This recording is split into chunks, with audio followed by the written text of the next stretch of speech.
আহা নেইমার, হায় নেইমার। নেইমারকে নিয়ে এই হাহাকার যেন ফুরবন নয়। সেই 2009 সালে পেশাদার ফুটবল শুরু করেছেন তিনি। 16 বছরের ক্যারিয়ারটা দারুণ নিঃসন্দেহে, কিন্তু সেইটা আরো কত দুর্দান্তই না হতে পারত। ব্রাজিল জাতীয় দলে তার অভিষেক সেই 2010 সালে। 15 বছরে অসাধারণ সব কীর্তি তিনি গড়েছেন, কিন্তু ন্যাশনাল টিমের ক্যারিয়ারটাও তো আরো অনন্য সাধারণ হতে পারত। এসব কিছুই হয়নি, হচ্ছে না ইনজুরির কারণে। ইনজুরি বারবার এসে ছোবল দিয়েছে নেইমারের ক্যারিয়ারে, যেই কারণে বারবারই থমকে গিয়েছেন তিনি। বয়স মাত্র 33 বছর, অথচ গত 2 বছর ধরে এই ইনজুরির কারণে জাতীয় দল থেকে তিনি বাইরে। তিনি থমকে আছেন ব্রাজিলের জার্সিতে 128 ম্যাচে, তিনি থমকে আছেন ব্রাজিলের জার্সিতে 79 গোলেই। আগামী মাসে ব্রাজিলের যে বিশ্বকাপ বাছাই পর্বের শেষ 2টো ম্যাচ, সেই ম্যাচের জন্য কার্লো অ্যানচেলত্তি দল ঘোষণা করেছেন, তাতেও নেইমার নেই। নেইমারের প্রত্যাবর্তনটা নিশ্চিতই ছিল, কিন্তু ওই ইনজুরি আরো একবার সেটা আপাতত থামিয়ে দিয়েছে। আবার ব্রাজিলের জার্সি গায়ে নেইমারের কখন দেখা যাবে? হ্যাঁ, আগামী বিশ্বকাপ পরিকল্পনায় তিনি রয়েছেন, কার্লো অ্যানচেলত্তি সেটা টাইম এন্ড এগেইন বারবার বলেছেন। কিন্তু এই ইতালিয়ান যখন ব্রাজিল জাতীয় দলের দায়িত্ব নিলেন, 2টা উইন্ডো তিনি পেলেন। সেইখানটাতে জুনের উইন্ডো 2টো ম্যাচে নেইমারকে তিনি ডাকেননি ফিটনেস ইস্যুতেই, কিন্তু তখন তিনি ইনজুরি মুক্ত ছিলেন, ফিটনেস রিগেইন করার ব্যাপারটা ছিল।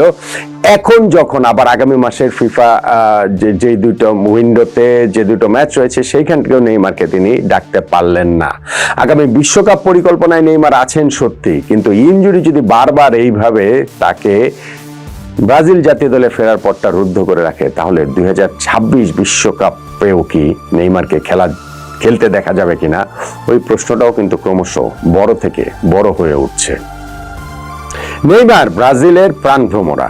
গত প্রায় 1.5 দশকে ব্রাজিল জাতীয় দল আবর্তিত হয়েছে তাকে কেন্দ্র করে। হ্যাঁ, চূড়ান্ত সাফল্য তিনি পাননি, বিশ্বকাপ জেতাতে পারেননি ব্রাজিলকে, কিন্তু ব্রাজিল জাতীয় দলের জার্সিতে সর্বকালের সর্বোচ্চ গোলদাতা তিনি ঠিকই হয়েছেন, 79টা গোল করে।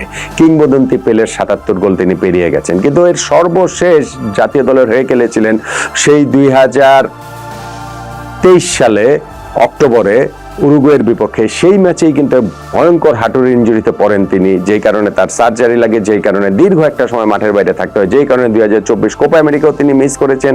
এবং এই বছরে অবশেষে গিয়ে প্রায় 1.5 বছর পর তাকে জাতীয় দলে ডাকা হয়েছিল। দরিবাল জুনিয়র যখন কোচ ছিলেন, ওই মার্চ মাসে ব্রাজিল জাতীয় দল যে ঘোষণা করা হয়েছিল বিশ্বকাপ বাছাই পর্বের 2টো ম্যাচ কলম্বিয়া আর্জেন্টিনার বিপক্ষে, কিন্তু ইনজুরির কারণে সেই ম্যাচ 2টোতেও নেইমারের খেলা হয়নি। তারপরে তো দরিবাল জুনিয়রকে বরখাস্ত করা হলো, আর্জেন্টিনার কাছে 4-1 গোলে ব্রাজিল হারার পরে কার্লো অ্যানচেলত্তিকে ব্রাজিলের দায়িত্ব দেওয়া হলো। দায়িত্ব নেওয়ার পর প্রথম যে 2টো ম্যাচ তিনি পেয়েছিলেন বিশ্বকাপ বাছাই পর্বের, সেইখানটাতেও তিনি ইকুয়েডর ও ওইখানটাতে প্যারাগুয়ের বিপক্ষে নেইমারকে ডাকেননি, বলেছিলেন যে তাকে ফিটনেসটা পেতে হবে, ফিরে পেতে হবে। এইবার আগামী মাসে শেষ যে 2টো ম্যাচ ব্রাজিল খেলবে এইখানটাতে, তাতেও কিন্তু নেইমারকে তিনি ডাকতে পারেননি।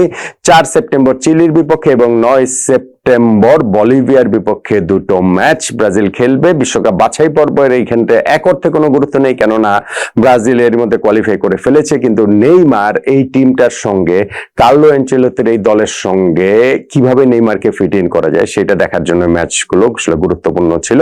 অ্যানচেলত্তি তাকে ডাকতে পারেনি, কেননা এই স্কোয়াড ঘোষণা মাত্র 5 দিন আগে সান্টোসের অনুশীলনে নেইমার ব্যথা পেয়েছেন। হয়তো মেজর কোনো ইনজুরি না, কিন্তু এই মাইনর ইনজুরি গুলো নেইমারের ক্যারিয়ারকে বারবারই আসলে থমকে দিচ্ছে।